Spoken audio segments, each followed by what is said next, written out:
Okay, February 17th, Leviticus 4:1 through 5:19. Now the Lord spoke to Moses, saying, Speak to the children of Israel, saying, If a person sins unintentionally against any of the commandments of the Lord in anything which ought not to be done, and does any of them, if the anointed priest sins, bringing guilt upon the people, then let him take an offer to the Lord for his sin which he has sinned, a young bull without blemish as a sin offering. He shall bring the bull to the door of the tabernacle of the meeting before the Lord, lay his hand on the bull's head, and kill the bull before the Lord. Then the anointed priest shall take some of the bull's blood and bring it to the tabernacle of meeting. The priest shall dip his finger in the blood and sprinkle some of the blood 7 times before the Lord in front of the veil of the sanctuary. And the priest shall put some of the blood on the horns of the altar of the sweet incense before the Lord, which is in the tabernacle of the meeting. And he shall pour the remaining blood of the bull at the base of the altar of the burnt offering, which is at the door of the tabernacle of meeting. He shall take it. He shall take from it all the fat of the bull as a sin offering, the fat that covers the entrails, and the fat which is on the entrails, the 2 kidneys, and the fat that is on them by the flanks, and the fatty lobe attached to the liver above the kidneys.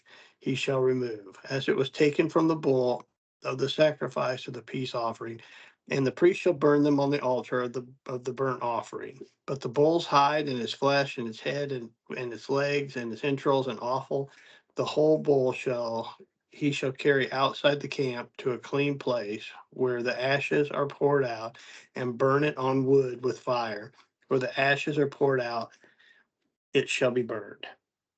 Now, if the whole congregation of Israel sins unintentionally, and the thing is hidden from the eyes of the assembly, and have done something against any of the commandments of the Lord in anything which should not be done, and are guilty, when the sin which they have committed becomes known, then the assembly shall offer a young bull for the sin, and bring it before the tabernacle of meeting. And the elders of the congregation shall lay their hands on the head of the bull before the Lord, and the bull shall be killed before the Lord. The anointed priest shall bring some of the bull's blood to the tabernacle of meeting. Then the priest shall dip his finger in the blood and sprinkle it 7 times before the Lord in front of the veil. And he shall put some of the blood on the horns of the altar which was before the Lord, which is in the tabernacle of meeting, and he shall pour out the remainder of blood at the base of the altar of burnt offering, which is at the door of the tabernacle of meeting. He shall take all the fat from it and burn it on the altar, and he shall do with the bull as he did with the bull of the sin offering. Thus he shall do with it. So the priest shall make atonement for them, and it shall be forgiven to them. Then he shall carry the bull outside the camp and burn it as a burnt as it as burn it as he had burned the first bull in the sin offering for the assembly. When a ruler has sinned and done something unintentionally against any of the commandments of the Lord his God, in anything which he should not be done and is guilty, or if the sin which he has committed comes to his knowledge, he shall bring as his offering a kid of the goats, a male without blemish. And he shall lay his hand on the head of the goat and kill it in the place where they kill the burnt offering before the Lord. It is a sin offering. The priest shall take some of the blood of the sin offering with his finger and put it on the horns of the altar of the burnt offering, and pour its blood at the base of the altar of the burnt offering. And he shall burn all the fat on the altar, like the fat of the sacrifice of the peace offering. So the priest shall make atonement for him concerning his sin, and it shall be forgiven of him. If any one of the common people sins unintentionally by doing something against the commandments of the Lord in anything which ought not to be done and is guilty of his sin, of which he has committed, comes to his knowledge, then he shall bring as his offering a kid of the goats, a female without blemish, for his sin which he has committed. And he shall lay his hand on the head of the sin offering, and kill the sin offering in the place of the burnt offering.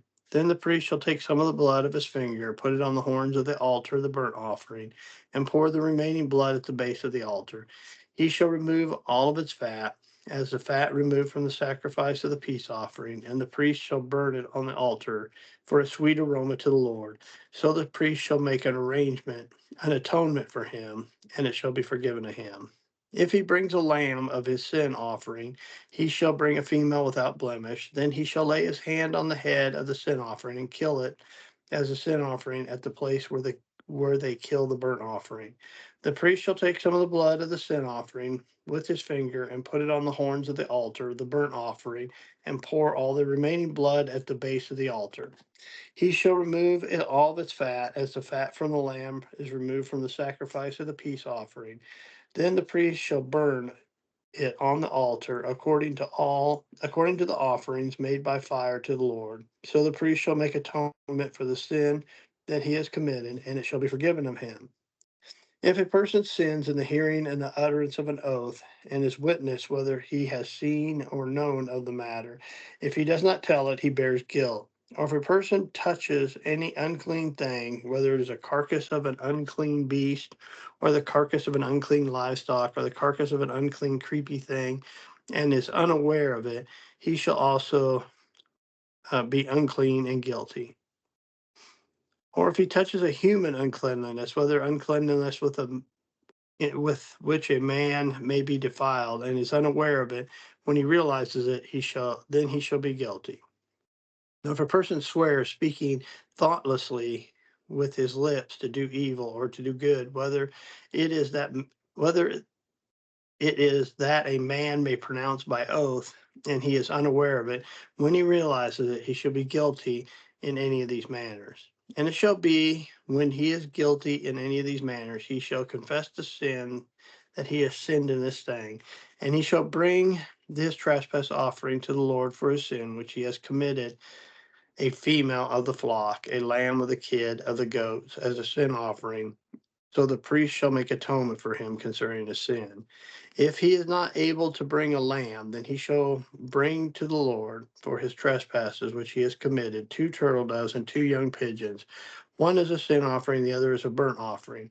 And he shall bring them to the priest, who shall offer that which is for the sin offering first, and wring off its head from its neck, but shall not divide it completely. Then he shall sprinkle some of the blood of the sin offering on the side of the altar, and the rest of the blood shall be drained at the base of the altar.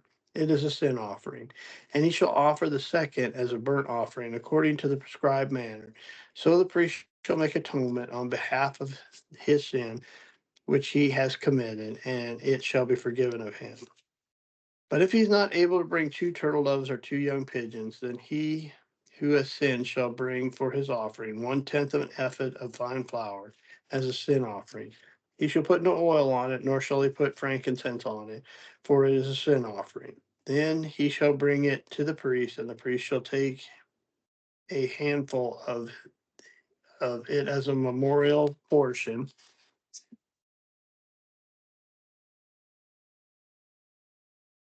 and burn it on the altar according to the offerings made by fire to the Lord. It is a sin offering. The priest shall make atonement for him for his sin that he has committed in any of these manners, and it shall be forgiven of him. The rest shall be the priest as a grain offering. Then the Lord spoke to Moses, saying, if a person commits a trespass and sins unintentionally in regard to the holy things of the Lord, then he shall bring to the Lord as a trespass offering a ram without blemish from the flocks of your with your valuation in shekels of silver according to the shekel sanctuary as a trespass offering. And he shall make restitution for the harm he has done in regard to the holy thing, and shall add 1/5 of it and give it to the priest. So the priest shall make atonement for him with the ram of the trespass offering, and it shall be forgiven of him.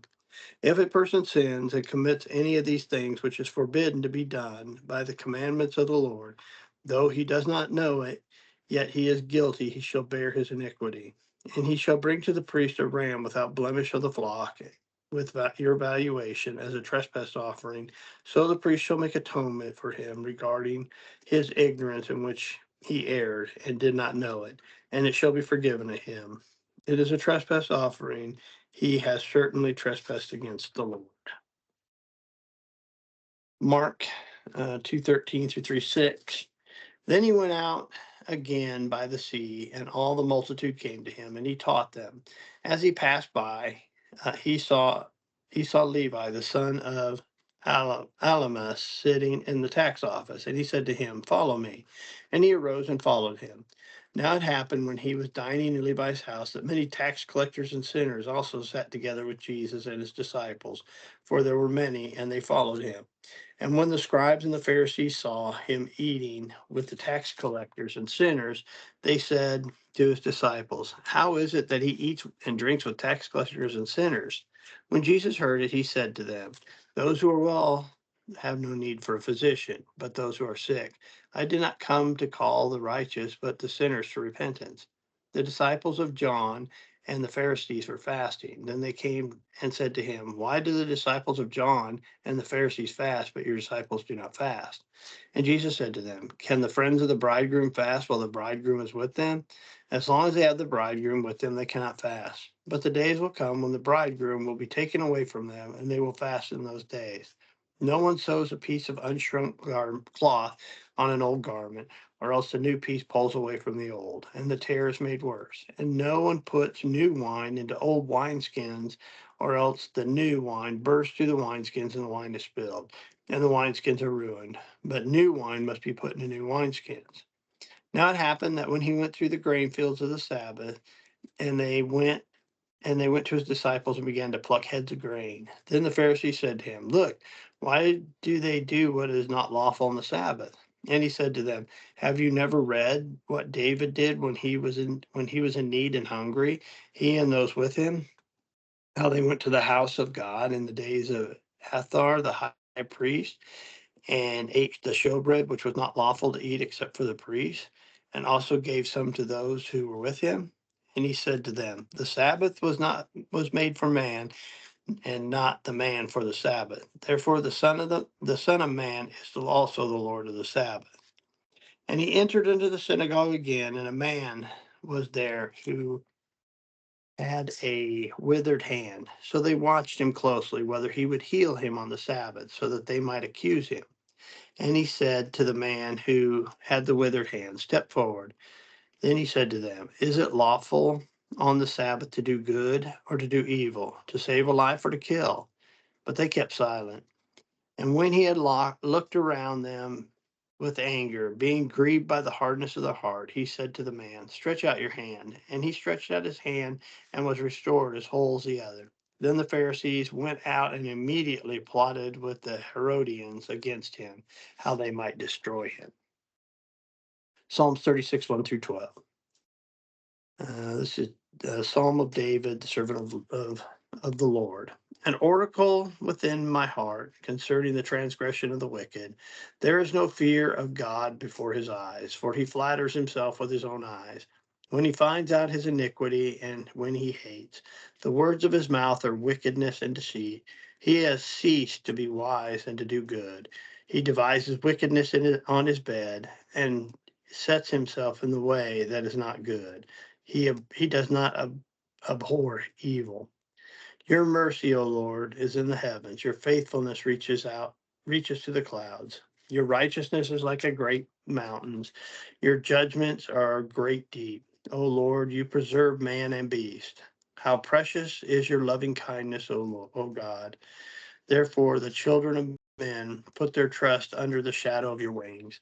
They are abundantly satisfied with the fullness of your house, and you give them drink from the rivers of your pleasures. For with you is the fountain of life. In your light we will see. Oh, continue your loving kindness in those who know you, and your righteousness in the upright heart. Let not the foot of pride come against me, and let not the hand of the wicked drive me away. There are workers of iniquity have fallen. They have been cast down and are not able to rise. Proverbs 10, 1 through 2. Proverb of Solomon. A wise son makes a glad father, but a foolish son is the grief of his mother. Treasures of wickedness profit nothing, but righteousness delivers from death. All right. We will see y'all tomorrow.